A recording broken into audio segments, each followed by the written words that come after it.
Hello, welcome to my YouTube channel. For all you new viewers, it's nice to have you. I hope you all stick around. And to all the old people who have been here for a while, welcome back. It's always nice to have you. This is the first time I've ever been in front of the camera speaking to my audience, so this is kind of new. But I had to say thank you so much for 1,000 subscribers. It is a huge milestone for me. I've been doing the YouTube stuff for a long time, like 5 years, and I treated it as a kind of like just post my art and leave situation. And I'm very, very grateful that there there's been this collective of people who have decided to meet at this corner of YouTube and all just watch good art, like watch cool stuff, cool music. I really appreciate all of you so much for subscribing and being a part of this whole journey, and supporting like a black artist and a black filmmaker that I want to talk about that kind of like it's black filmmakers are pretty rare, especially like and all the time I've spent like digging through films and looking, it's very difficult to find black bodies in films and black bodies directing films that are abstract, like experimental. So it means a lot to me to have this kind of support. It proves to me that it's possible to, make good art that you put your soul into and get recognition for it. So I really appreciate it. And we're closely approaching 1,100.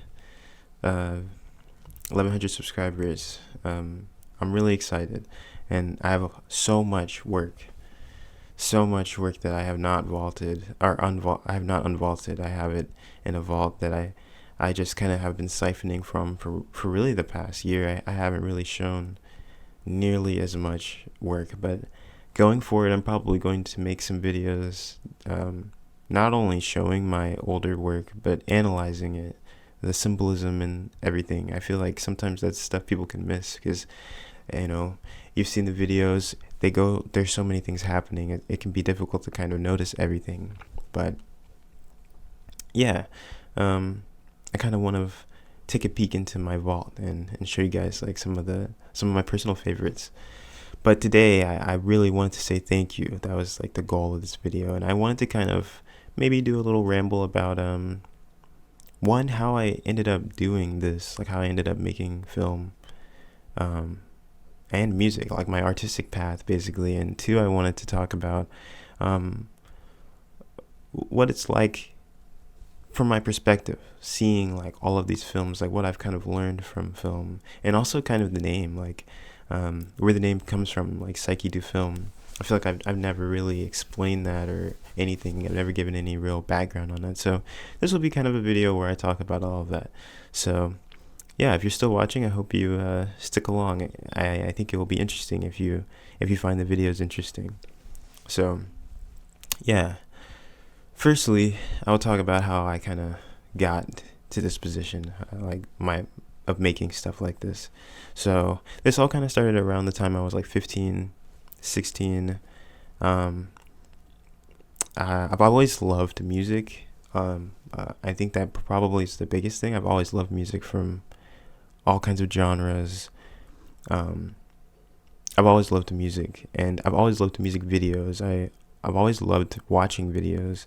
I always think back to watching the Off the Air from Adult Swim. This was definitely a pivotal canon moment for me growing up, like staying up at 3 a.m. and watching Off the Air. I think that really did more for me than I would have ever known. It kind of created a seed of curiosity, because in waking life, it's like, when do you ever see something like Off the Air? Like it was kind of this unique time randomly where you got to escape like the matrix of reality, and you just like in this crazy time. For some, I guess they'd be like, just get high, but I was young, so this was like getting high, watching these Off the Air videos. Yeah, so I loved watching Off the Air, and I always loved music videos. I would watch music videos of every genre, hip hop, um, EDM, R&B, jazz. I mean, I loved watching music videos because deep down, I really think I loved feeling.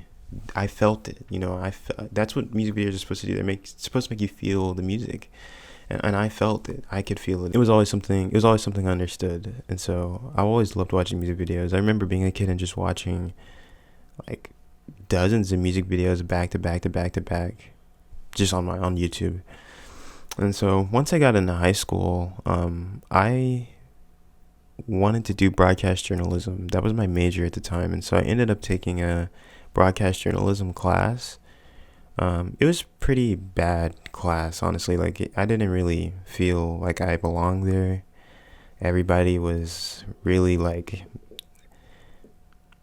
I didn't really feel like I belonged there, but I did get access to Final Cut, the software, which was the first software I ever used to make a visual or video edit, and it was the basis upon which I learned how to edit.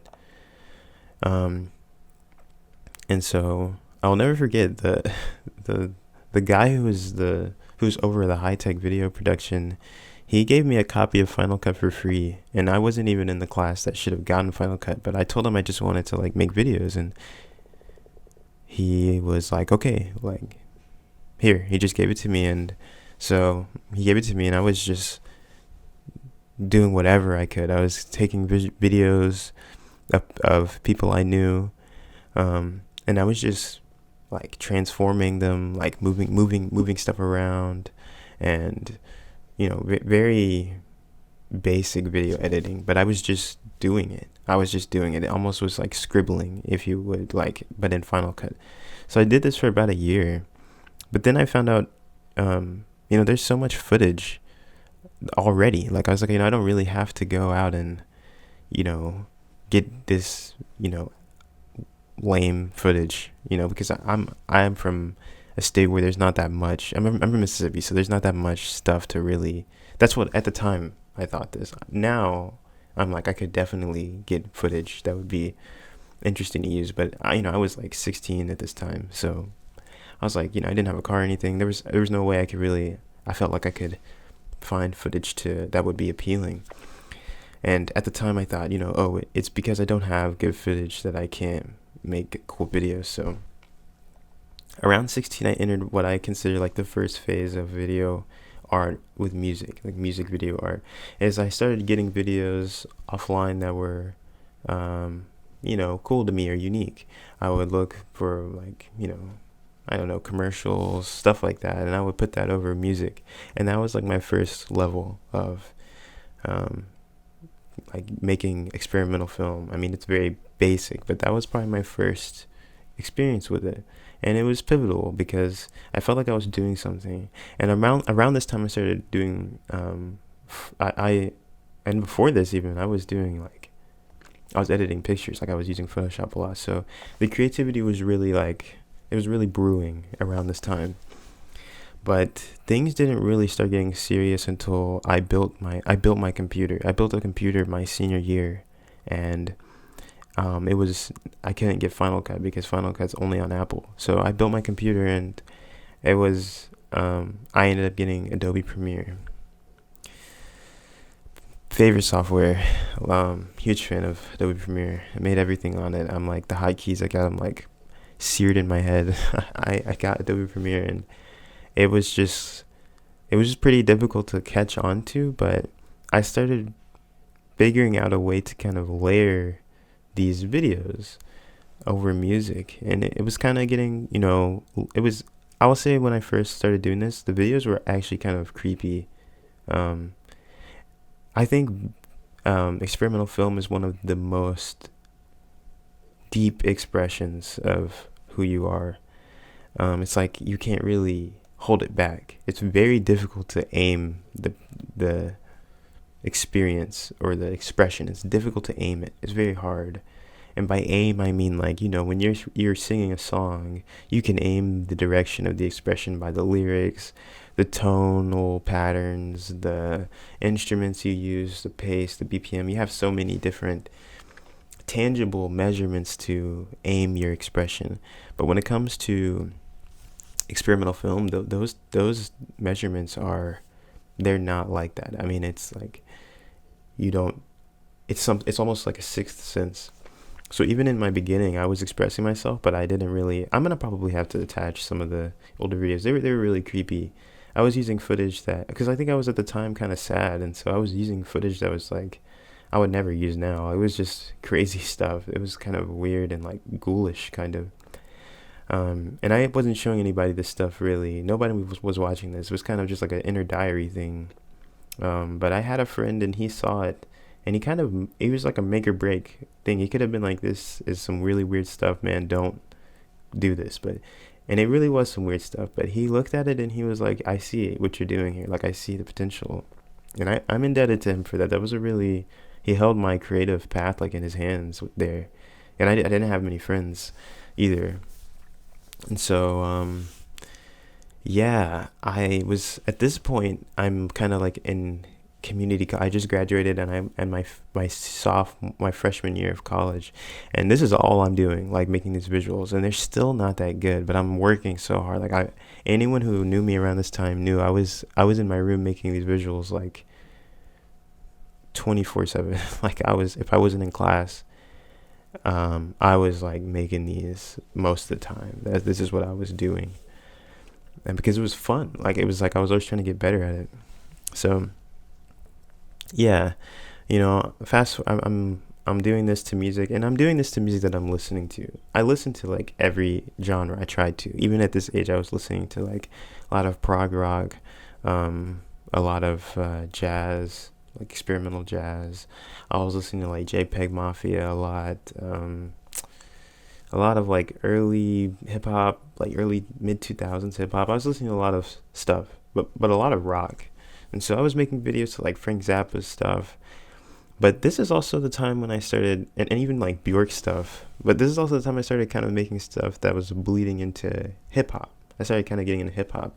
And I was also starting to realize that the music is as much of a canvas as the video is. Like, when I said earlier, like it's hard to measure and aim your expression for experimental film, music is a really important part of that, because it's the canvas that you're like painting on with the visuals. But in experimental film, the canvas isn't always a square. It's dependent on the music, so it can be anything. Yeah, that's kind of hard to imagine, but you just bear with me. Like, it's like the music is just, it sets the stage for everything. And I started to realize this at that time.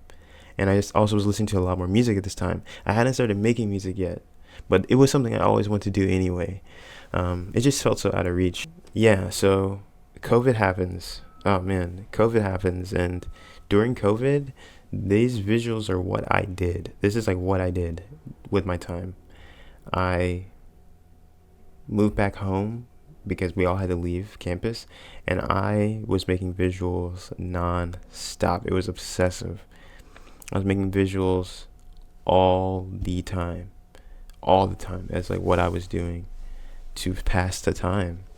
And I didn't hang out with anyone because my parents were really, really strict on the seeing people, and like they didn't want to get sick. So I was just isolated making these visuals. And this is when I think I really started to grow, because this is the same time I started listening to Madlib and Jay Dilla, and I was so enamored by their precision and skill when they made music. I still am to this day, but I saw them as like deities, and I envied how good Madlib was at making beats. It was intimidating, even from such a huge distance. Like, I don't know him or anything, but just hearing his music, I could hear, I could hear and feel the passion and time that it took to get to where he was at. And I could only say it reminded me of like godhood. I was like, I want to be able to do that shit. I want to be able to do that. And so I started using Madlib's beats as a canvas. And in doing that, I learned how to express myself with the tools that Adobe Premiere had. I learned how to let my creativity in the driver's seat. And so I started doing Mad Libs videos, and it strengthened my editing skills beyond anything else, because I was like, if I can't make beats like Madlib, I'm gonna make videos to Madlib's beats that are as good, or at least show how good these beats are. I was almost like worshiping Madlib's work through my work, through working. And so yeah, I did this for a really long time. Jay Dilla as well, and I started listening to Jay Dilla, and I also started. Man, I'm sorry for the construction, but I started making music. I started making music as well, also. And yeah, the rest is kind of history. That's kind of how it started, and it just started getting more and more and more and more, more and more tight, like my editing skills. And so yeah, it takes a long time, but I spent so many hours like editing it that the time doesn't seem that fast to me or long to me. I learned all the hotkeys and all the shortcuts, so I just move really, really, really quickly when I make videos, and I know exactly what I want to do, and I know exactly how I want to do it. So, nothing takes longer than it has to. There's no confusion about how can I make this. There's nothing in Premiere that I have to think like, oh, how would I do this? Even for regular visuals, like even for regular music videos, I know it like the back of my hand. It's like my home. I love Adobe Premiere. So yeah, that's kind of my path to where I'm at now in visuals. There's a lot of other mediums that I chose to dip my toes into, like music, writing, and illustration, but those are for another time. I can dig into those more if it's interesting to you guys, but I did want to kind of explain how this happened, like how this film stuff happened. It wasn't something I just woke up and decided to do. It's kind of like this was like writing my Bible for who I will be, and that's where the name kind of comes from. Entered this phase in my life where I started using a bunch of French films, and they will, at the bottom of the film in the beginning, will say blah blah blah blah blah, do film. And it was kind of the name of the film company. It would be like blah blah blah of film. And so I was like, I'm using all of these films to make a film, so it's really like film of film. So I started using the tag film do film because it was film of film. When I did it long enough, I realized, man, my whole entire psyche, like who I am and like the way that I think about things and solve problems and do things in life, the way that I do things in life, it is from film. Like that, the problem solving that I have in life, the way that I decided to deduce things comes from film. And so that's where the name Psyche Do Film comes from. I owe a lot to those hours I spent. So yeah, that's kind of my like jackhammering out there. I'm like, what the hell are they doing? I'm sorry if you guys hear that. I hope it's not too crazy. But yeah, that's kind of my story for how I got into making film. And adjacent to that, I kind of wanted to talk about this video is kind of long already, but I kind of wanted to talk about what it's like seeing like no black people on film. There's like not that many black film. Africans didn't really get access to. We didn't have the luxury of like filming our existence, because I mean most of our existence in the modern world has been us being like trampled on. So we almost don't really have a mouthpiece when it comes to film. And so sometimes it feels like my duty to like do this, because I have the privilege of being able to express myself through this medium that my ancestors were never given the opportunity to do. And so, digging through French films and European films and Polish films and Russian films and animations and German, and like you see all this stuff, it's really difficult to find minoritized experimental film, and that's something that I hope to change as I progress as an artist. So I'm only 22 right now. I'm in school and I have like a job, so thankfully I've worked so much on film that I can squeeze it into my like downtime. I can make a lot of work in my downtime, more so than somebody who would just be starting. I can make like a lot of films in a 4 hour period. So it doesn't really feel like the weight of having to be in school and work is it's something I can kind of manage. But as an artist, I do hope to do that. Like once I'm done with school and once I'm able to, not have to, you know, worry about my career and stuff, I do really hope to make that my career, like, or at least a large part of it. Being able to become a voice for minorities through experimental film, because we really don't have a position on the playing field historically at all. And so all of you that are subscribed and like watch my videos and comment, I really appreciate it, because you're supporting that vision. So yeah, that's kind of all I want to say. Thanks for 1,000 subscribers. The next video of if I do any more of me talking in front of the camera will be a lot more organized. I'll have like more stuff. It'll be more organized. This is kind of a one shot, no script, like just talking to you guys. But yeah, I hope you guys like it. A lot more to come. A lot more to come. And I'm not gonna stop posting visuals, so this isn't like I'm turning my account into a talk account. I'm gonna still post visuals for you guys and stuff. I got a lot of stuff in the works that's new, and a countless amount of stuff in my vault, so no shortage of stuff. But yeah, thank you guys so much for watching. And this is my first time doing this. My setup's very basic. If you have any questions, concerns, comments, criticisms, please, that's what the comment section's for. I love hearing you guys' thoughts. And yeah, I hope you all have a great day. I will see you all again soon. Hope you subscribe.